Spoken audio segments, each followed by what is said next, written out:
Lack of sufficient provocation on the part of the person making the defense. Next, defense of relative naman. What is the third element? Sir, the third element for your defense of relative is, even if the provocation was started by the relative, the defender should have no part in the provocation. And what is the third requirement naman ng inyong defense of relative? Itong tinatanong sa number 113. So it is alpha. Okay? So ano po ang number 1? What is the common element number 1? It is the most important. Element number 1 is condition sine qua non. It is the most important. It is indispensable. Okay? So that is unlawful aggression. So that is unlawful aggression being the most important, the indispensable, or condition sine qua non. 114. In killing Cardo. So again, meron tayo dito number 114. It is, what kind of modifying circumstance is applicable? Delta. It is aggravating circumstance. 115. What is this exempting circumstance which is based on impossibility of performance as required by law? Impossibility gawin. Therefore, there is what? Insuperable cause. And again, gaya ng accident, wala din siyang criminal, and at the same time, civil liability. Wala siyang criminal and at the same time, civil liability. Okay? So number 116.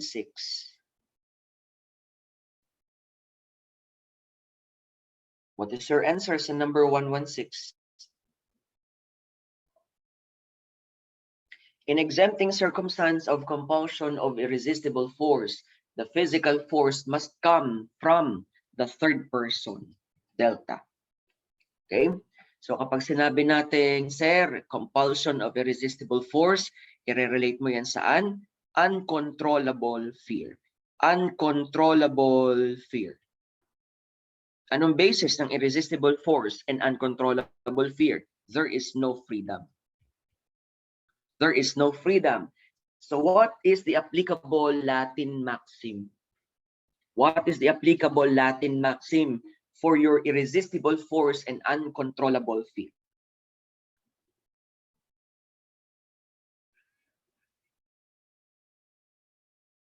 What is your Latin maxim? Ano yung dalawang actus in relation dyan sa inyo pong uncontrollable fear and irresistible force? Okay. Yung actus non facit reum nisi mensit rea, and yung actus mi invito factus non est meius actus. So actus mi invito. O ikaw nang magtuloy. Ano yan kapag literal translation ang hinihingi? Actus mi invito factus non est meius actus. Translated into English as what? Yung actus mi invito factus is an act done by me against my will. An act done by me against my will is not my act. O kapag sinabi naman natin actus non facit reum. Actus non facit reum.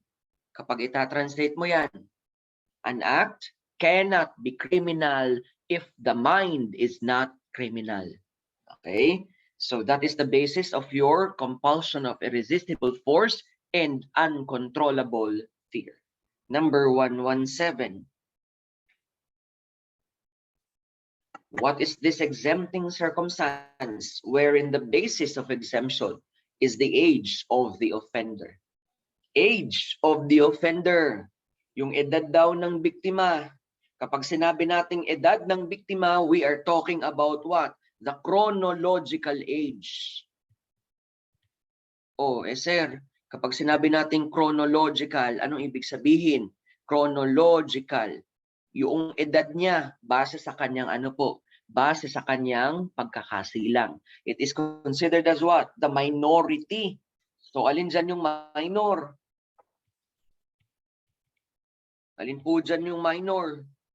Number 117, it is alpha. Bakit hindi po pwede yung Charlie? Kasi kapag sinabi natin Charlie, kahit yan po ay exempting circumstance, it is what? Not based on age, but the mental condition of the particular offender. So anong may problema sa kanya? Yung kanyang utak. Okay? May problema sa kanya yung kanyang utak, hindi natin maibigay yung buong penalty ng batas. Kahit matanda na po ba yan? Yes, may problema naman yan sa utak. Therefore, complete deprivation of intelligence, that is insanity. Kapag sinabi naman nating imbecility, the age, yung edad, yung utak niya is comparable sa bata na ang edad is what? 2 to 7 years old. So number 7, ang tinutukoy natin dito is the age of absolute criminal responsibility, which talks about your doli incapax. Talking about your doli incapax. Ilang taon ang may doli incapax? 15 years old or below. So wala kang titingnan ditong ibang element kung hindi yung kanyang edad. Okay? So number 17 is alpha. Number 18. Number 18, in the exempting circumstance of compulsion of irresistible force, the irresistible force must be in the form of what? Must be in the form of what? Violence yan. Alin dyan ang correspondent sa ating violence? Number 118, it is delta. Physical force. So it must come from whom? From a third person. Okay? It must come from whom? Third person. Isasagot mo, sir, yung fear. Isasagot mo yung fear kapag ang tinatanong is uncontrollable fear. Eh ano po ang tanong? Irresistible force. Kaya dun tayo sa force. Violence. Physical force. 119.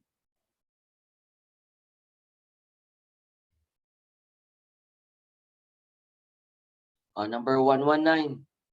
Dali, malapit na, malapit na. What is this justifying circumstance? Related to the accused by consanguinity within the 4th degree. That is your defense of relatives. So 119 is alpha. Kapag sinabi natin under Article 11, defense of relative, who is included in your defense of relative? Who is included? Who is considered as your relatives? Aside sa ating consanguinity within the 4th degree. So number 1 is what? Spouse. Next, ascendant or descendant. Sino pa? Ascendant or descendant.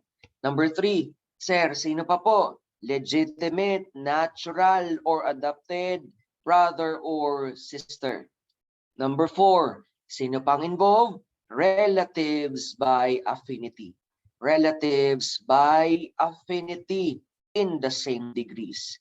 In the same degrees. And yung panglima, ilagay mo sino? Yung ating relatives by consanguinity within the 4th degree. So number 119, it is alpha. 120. 120. Makaabot man hanggang 125 o kahit 130.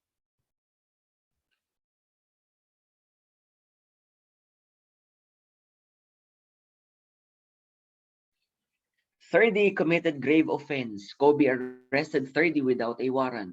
Due to the distance from the place of arrest to the office of the provincial prosecutor,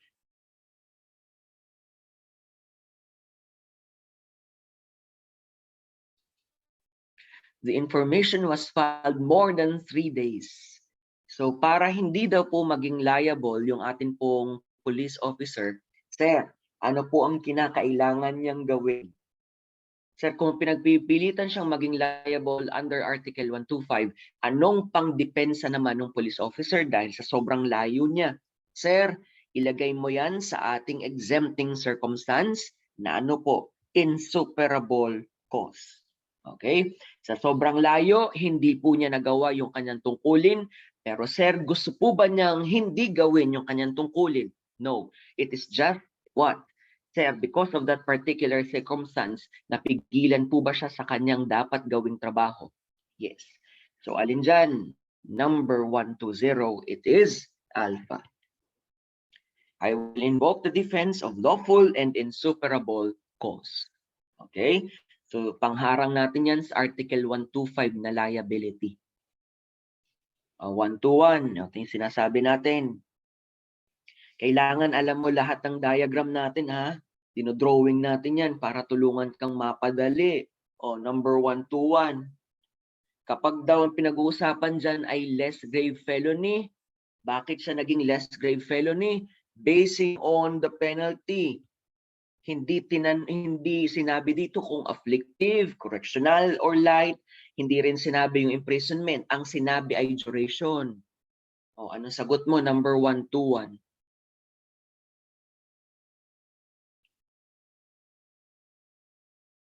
It is. So number 120 is alpha. Number 121 is what? Sir, ang sagot is 30 days and 1 day to 6 years. Dahil yan ang simula ng arresto minor, arresto mayor hanggang prison correctional. Okay? 121 is alpha. Sagot mo is bravo kapag ang pinag-uusapan dyan ay light felony. Sagot mo is Charlie kapag ang pinag-uusapan ay grave felony. 122. Konti na lang. Which is not an absolute extinction. Which is not an absolute extinction. Not absolute. Not absolute is Charlie. Kasi yung atin pong death, that is absolute extinction. Full service, absolute extinction. Amnesty is absolute extinction. Okay? 122 is Charlie, not absolute. 123. Hindi po ako, sir, kasi may aasikasuhin po ako. So sa isang araw po ulit. Kaya nag-overtime tayo ngayon, pang-compensate bukas. So sa isang araw, overtime po ulit tayo. 123. Which is the crime committed considered as a grave felony? Sorry na. Okay. Pasensya na po. 1, 2, 3. Grave felony yan.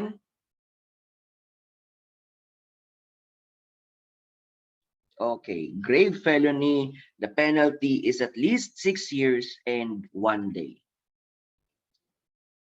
Next. Kapag ang pinag-uusapan natin ay 1, 2, 4. Injury. Kapag ang pinag-uusapan natin ay injury, under our system, there are two kinds of injury. Okay? Kapag nakagawa ng crime, meron tayong social at meron tayong personal injury. What happens? Ang social injury, dyan po interesado yung atin pong state. Okay? The state is interested in the social injury. Therefore, yung atin pong state, interesado sa social injury, saan naman interesado ang atin pong victim sa atin pong personal injury. What will be the consequence kapag meron po tayong social injury? Okay? Kapag sinabi nating injury, what will be the consequence? Pwedeng mag-impose ng criminal liability. Kaya kung titingnan mo, kapag umabot sa court ang ating pong criminal case, it is now designated as People of the Philippines. Okay? Next. Wala po akong kadate. May asikasuhin po ako. Okay? Next. Interesado naman yung atin pong victim para makompensate yung kanyang personal injury. Therefore, ano po ang kanyang hinahabol? The civil liability. Next. Ano ang consequence kapag merong criminal liability? It is the penalty. Ano naman ang consequence kapag meron po tayong civil liability? It is your damages. Okay? Yes po. Next, what will be your penalty? Ang penalty natin pwedeng imprisonment. Ang penalty natin pwedeng fine. Ang penalty natin pwedeng disqualification. Okay? Ang penalty natin is what? Pwedeng civil interdiction. Ang penalty natin, yes, pwede po yung suspension. Ano pa? Ang penalty natin pwede din pong destierro. At ang penalty natin pwede rin pong subsidiary imprisonment. Subsidiary imprisonment. So kapag ang pinag-uusapan naman po natin ay damages, what are the kinds of damages involved? Meron tayong wala. What are the kinds of damages involved? Meron tayong moral, meron tayong actual or compensatory. Tatapos na. Wait lang. Meron tayong temperate. Meron din tayong exemplary.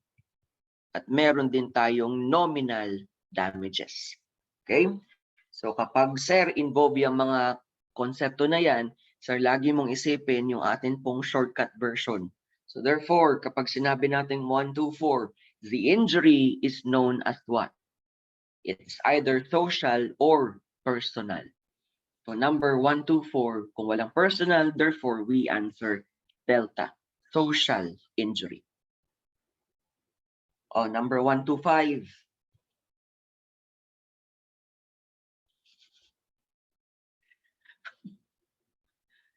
Number 1, 2, 5. Ano ang mga damages na pwede nating ma-recover? Temperate, exemplary, and actual. Which is not considered as damages? So which is not damage? Number 1, 2, 5. So number 1, 2, 5, sir, it is delta. Proper ang social kapag ang sagot or ang tinatanong natin is your injury. Kung walang social, pwedeng ano po ang isagot natin? Personal injury. Okay? So number 126. So take note ha. Yung 126, 127, hanging po ang ratio niyan. 126 hanggang 126 hanggang 130. So sagutan lang natin. So hanging ha. I-remind nyo ako na yan po ay kailangang ipaliwanag sa kasunod. So 126. Your best answer sa 126 is, ang tinatanong lang dito is your revised penal code. So revised penal code under RA, under your article 122 is only committed as a general rule saan? Sa alpha. Okay? High seas. So number 126 is alpha. Next, 127. Kapag sinabi nating 127, the police officer enter the house of another. So present dyan yung tinatawag nating signage being a prohibition. So anong klase pong crime yan? Pwedeng maging involved dyan ang violation of domicile. Sa 127, pwedeng maging liable dito upon the moment of entry. So 127 is delta. 128.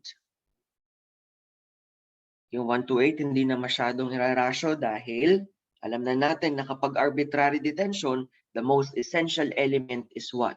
The most essential element of Article 124, your arbitrary detention is your detention without legal grounds. Okay? 129.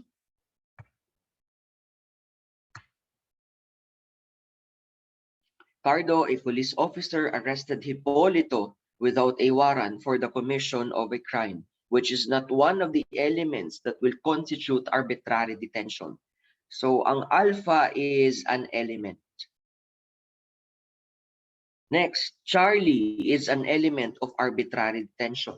Delta is also an element of arbitrary detention, which is not an element. It is Bravo. Because yung atin pong violent insanity may be considered as what? Legal ground. Okay? Legal ground. And number 130, a minor is allowed to testify. Minor yan ha. So what is the rule? There is the presumption of competence. There is the presumption of competence. Kapag sinabi natin presumption of competence, the presumption of competence is the presumption of qualification, which is found under the rules on examination of a child witness. So hindi niya kailangang i-establish na siya po ay qualified kasi nakalagay na mismo sa ating rules na siya po ay ipinapalagay na qualified.